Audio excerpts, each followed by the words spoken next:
안녕하세요, 천등입니다. 오늘은 오픈 베타 때 유행한 빌드 암흑 회전 칼날 빌드를 제 생각대로 업그레이드 시켜봤습니다. 최종 빌드로 구성한 거라서 충분한 아이템 파밍이 되었다는 가정하에 구성해 보았는데요. 스킬, 위상, 정복자, 전투 메커니즘 순서로 영상을 진행할 예정이니 타임라인을 조절하여 원하시는 장면으로 쉽게 이동할 수 있습니다. 지금부터 보여드릴 스킬, 위상, 그리고 정복자 정보는 영상 설명란에 더보기를 클릭하시면 확인하실 수 있습니다. 회전 칼날, 질주, 그림자 걸음, 연막탄, 어둠의 장막, 암흑주입 이렇게 6개 스킬을 사용할 겁니다. 회전 칼날은 적에게 피해를 주고 1.5초 후 나에게 돌아오며 더 큰 피해를 주는 스킬입니다. 이 빌드의 메인 스킬이므로 5포인트 사용해줍니다. 돌아오는 피해를 증가시켜주는 강화된 회전 칼날과 돌아올 때 관통한 적 하나당 모든 스킬의 쿨타임이 1초씩 최대 3초까지 감소되는 고급 회전 칼날에 1포인트씩 사용해줍니다. 질주는 원하는 방향으로 빠르게 이동하며 경로의 적들에게 피해를 주는 스킬입니다.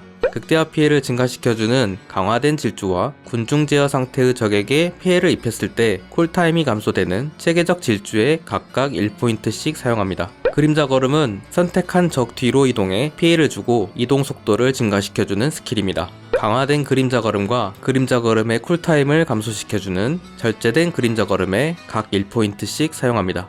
연막탄은 멍해짐 상태로 만드는 광역 군중 제어 기술입니다. 연막탄의 영향을 받고 있는 적에게 추가 피해를 주는 강화된 연막탄과 조건부로 쿨타임을 감소시켜주는 역습하는 연막탄을 1포인트씩 사용합니다. 어둠의 장막은 5개의 그림자를 내 주위에 감싸 받는 피해를 감소하는 스킬입니다. 강화된 어둠의 장막과 2개의 어둠의 장막이 활성화되어 있으면 극대화 확률을 증가시키는 역습하는 어둠의 장막에 1포인트씩 사용합니다. 근접해서 전투를 하는 방식인 만큼 생존과 딜을 동시에 확보하는 역할을 합니다. 어둠의 장막이 2개 미만으로 떨어지지 않도록 주기적으로 사용만 해주면 됩니다. 암흑주입은 무기에 암흑 속성을 주입시켜 2번의 스킬에 암흑 피해를 추가합니다. 암흑에 감염된 적은 6초 동안 지속적으로 암흑 피해를 받게 되고 사망 시 폭발을 일으켜 주위의 적들에게 광역 피해를 주게 됩니다. 메인 스킬이므로 5포인트 사용해주고 부상 상태의 적에게 25% 극대화 확률을 증가시키는 강화된 암흑주입과 폭발의 취약 디버프를 챙길 수 있는 혼합 암흑주입에 1포인트씩 사용합니다. 다음은 패시브입니다. 건강 상태의 적에게 주는 피해가 증가되는 무기 숙련에 3포인트, 적을 멍하게 만들 때마다 피하기의 쿨타임이 감소하는 빠른 술수에 1포인트, 멍해진 적에게 극대화 공격을 적중시켰을 때 적이 몇 초간 넘어지는 속임수 공격에 1포인트, 건강 및 부상 상태의 적에게 추가 피해를 주는 착취에 3포인트, 취약 상태의 적에게 추가 피해를 주는 악의에 3포인트, 암흑 피해가 일정한 확률로 적을 기절시키는 그림자 붕괴에 2포인트, 암흑 피해로 적을 처치할 때마다 30의 기력을 회복하는 흡수의 어둠에 3포인트, 주입 기술의 극대화 확률을 증가시키는 정밀 주입에 3포인트, 이동 중에 기력 재생을 증가시키는 아드레날린 촉진에 1포인트, 기력이 가득 찬 상태일 때 이동 속도를 증가시켜주고 가득 찬 상태가 아닐 때 공격 속도를 증가시켜주는 신속에 3포인트, 15m를 이동한 후 다음 공격에 추가 피해를 증가시켜주는 자극에 3포인트, 암살 기술을 사용했을 때 피해 감소, 기력 재생, 이동 속도를 증가시켜주는 여세에 1포인트, 마지막으로 패시브는 아니지만 패시브처럼 사용될 은신, 기력 40을 회복시켜주는 강화된 은신, 은신을 해제하는 공격이 적을 취약 상태로 만드는 전복시키는 은신에 1포인트씩 사용합니다. 도적 전문화 기술은 내면의 시야를 사용할 건데요. 표식을 남긴 적에게 게이지를 가득 채웠을 때 4초 동안 기력을 무제한으로 사용할 수 있게 됩니다. 내면의 시야로 정예 몬스터, 보스 몬스터와의 전투를 대비합니다.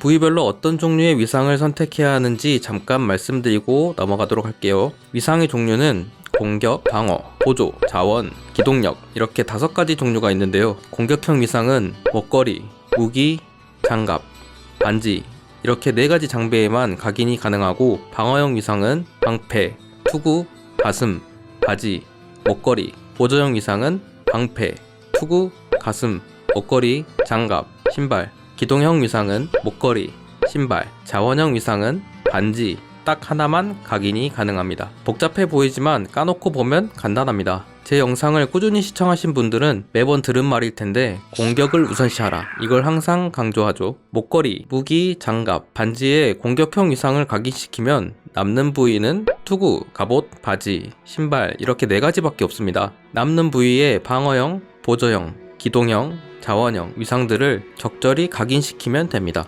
하지만 자원형 위상은 반지에만 각인할 수 있으니 자원을 많이 사용하는 빌드라면 반지에 자원형 위상을 꼭 넣어줘야 됩니다.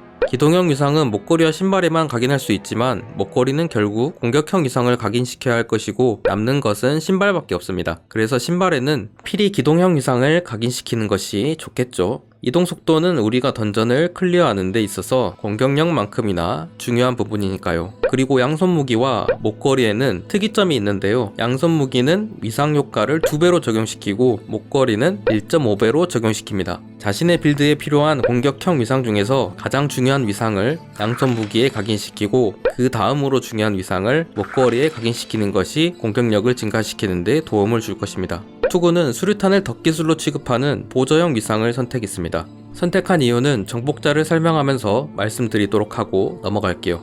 갑옷은 질주가 끝날 때 자동으로 연막탄을 떨어뜨리고 질주의 쿨타임을 감소시키는 위상을 선택했습니다. 자동으로 수류탄을 사용하는데 질주의 쿨타임 감소 효과까지 있어서 정말 좋은 방어형 위상입니다. 장갑은 날쌘 몸놀림 기술을 사용하면 기만 기술의 쿨타임이 감소되고 기만 기술을 사용하면 날쌘 몸놀림의 기술 피해가 증가되는 공격형 위상을 선택했습니다. 이 빌드가 날쌘 몸놀림 기술 2개와 기만 기술 3개를 사용하기 때문에 좋은 효과를 줄 것입니다. 바지는 멍해진 적에게 날쌘 몸놀림 기술로 피해를 주었을 때 은폐 상태가 되는 방어형 위상을 선택했습니다. 이 위상 때문에 스킬 부문에서 사용하지도 않을 은신 스킬에 3포인트를 사용한 것이죠. 신발은 그림자 걸음의 충전 횟수를 하나 증가시켜주는 기동형 위상을 선택했습니다. 이 위상 하나로 도적의 기동력이 크게 증가되겠죠. 하지만 오픈 베타 때 충전 스킬이 쿨타임 감소 효과를 못 받는 버그가 있긴 했는데 정식 발매됐을 때 같은 버그가 있다면 사용하지 않을 것 같네요. 회전 칼날의 피해와 범위를 증가시켜주는 공격형 위상인데요. 이 빌드에서 사용하지 않는 활이지만 가장 중요한 공격형 위상을 양손 무기인 활에 각인시켜줘야 합니다. 양손 무기는 위상의 효과를 2배로 부여하기 때문이죠. 중요도가 떨어지는 공격형 위상을 양손 무기에 각인시키는 실수를 하지 않도록 꼭 기억해 두도록 합시다.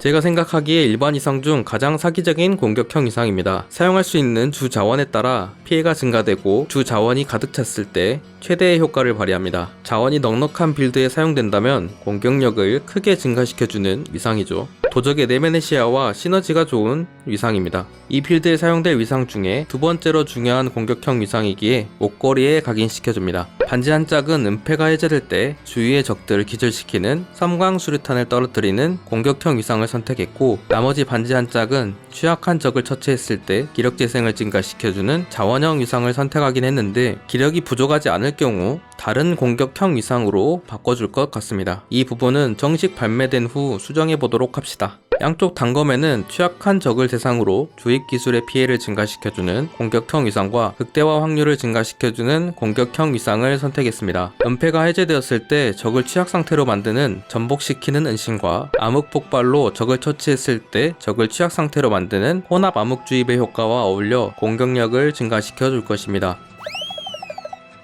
이전 영상까지는 정복자 파라곤 보드를 찍는 과정을 하나하나 자세하게 보여드렸었는데 영상이 너무 길어져서 이번 영상부터는 간략하게 보여드리고 넘어가려고 합니다. 정복자 파라곤 보드를 구성하는 과정을 궁금해하시는 분들이 많으면 따로 영상을 제작해 볼게요. 도적의 정복자 파라곤 보드는 기본 파라곤 보드를 제외하고 8개입니다. 100레벨에 총 220개의 정복자 포인트를 얻을 수 있는데 제가 여러 번 시뮬레이터를 돌려본 결과 포인트 220개로 구성할 수 있는 파라곤 보드는 3개였습니다. 이 빌드에는 비열한 습격, 치명적 매복, 약점 노출 이렇게 3개의 파라곤 보드를 선택했을 때 좋은 효과를 보일 것으로 예상됩니다. 비열한 습격의 정복자 전설 로드는 군중 제어에 영향을 받는 적에게 추가 피해를 주는 효과입니다. 이 빌드에서 활용될 멍해짐과 기절 이 2가지 디버프는 군중 제어에 포함되죠. 치명적 매복의 정복자 전설 로드는 덫 기술의 영향을 받은 적에게 추가 극대화 피해를 주는 효과입니다. 수류탄을 덫 기술로 취급하는 보조용 위상을 투구에 각인한 이유가 이것 때문인데요. 앞서 말씀드린 두 가지 수류탄을 덫 기술로 취급하여 추가적인 피해를 확보할 수 있습니다. 약점 노출의 정복자 전술 로드는 취약 상태의 적에게 추가 피해를 주는 효과입니다. 전복시키는 은신과 혼합 암흑 주입에 취약 효과가 있어서 추가적인 피해를 확보할 수 있습니다. 제가 구성한 정복자 파라곤 보드를 잠깐 보여드리겠습니다.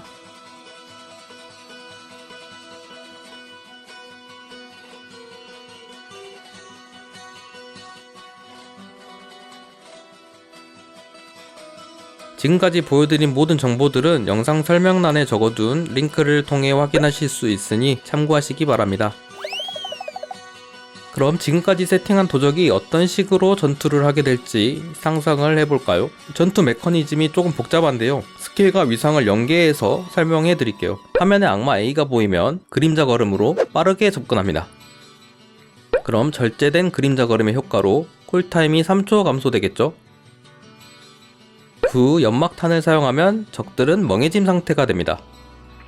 그 다음 암흑주입을 시전한 뒤 회전 칼날을 악마 A에게 2번 사용합니다. 30의 기력을 소모하는 회전 칼날을 2번 사용했으니 60의 기력이 소모된 상태입니다. 질주로 악마 B에게 이동하면 체계적 질주의 효과로 질주의 쿨타임이 감소됩니다.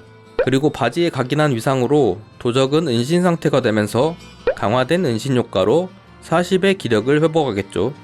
또한 갑옷에 각인한 위상으로 악마 B는 멍해짐 상태가 되고 질주의 쿨타임이 감소됩니다. 그 다음 회전 칼날이 돌아오면서 악마 A를 죽이게 될 텐데 흡수의 어둠 효과로 기력 30을 회복합니다. 동시에 고급 회전 칼날의 효과로 모든 스킬의 쿨타임이 감소되면서 혼합 암흑주입의 효과로 회전 칼날이 돌아오는 경로의 적들을 취약 상태로 만듭니다. 위 과정을 반복하면 되는데 악마 B를 상대할 때는 전복시키는 은신의 효과로 취약과 반지에 각인한 위상의 효과로 기절 효과까지 챙길 수 있게 됩니다. 그 밖에 빠른 술수, 속임수 공격, 그림자 붕괴와 같은 스킬들로 쿨타임 감소, 기절, 넘어짐 효과도 볼 수 있을 겁니다. 자, 지금까지 암흑회전 칼날 도적의 빌드를 깎아보았는데요. 제가 설계한 암흑회전 칼날 도적 어떤가요? 도적을 하고 싶은 생각이 드셨는지요? 영상을 제작하면서 원소술사로 시작하려던 제 마음도 살짝 꺾였습니다. 노력이 가상했다면 구독과 좋아요 한번 부탁드리면서 다음 영상으로 찾아뵙도록 하겠습니다.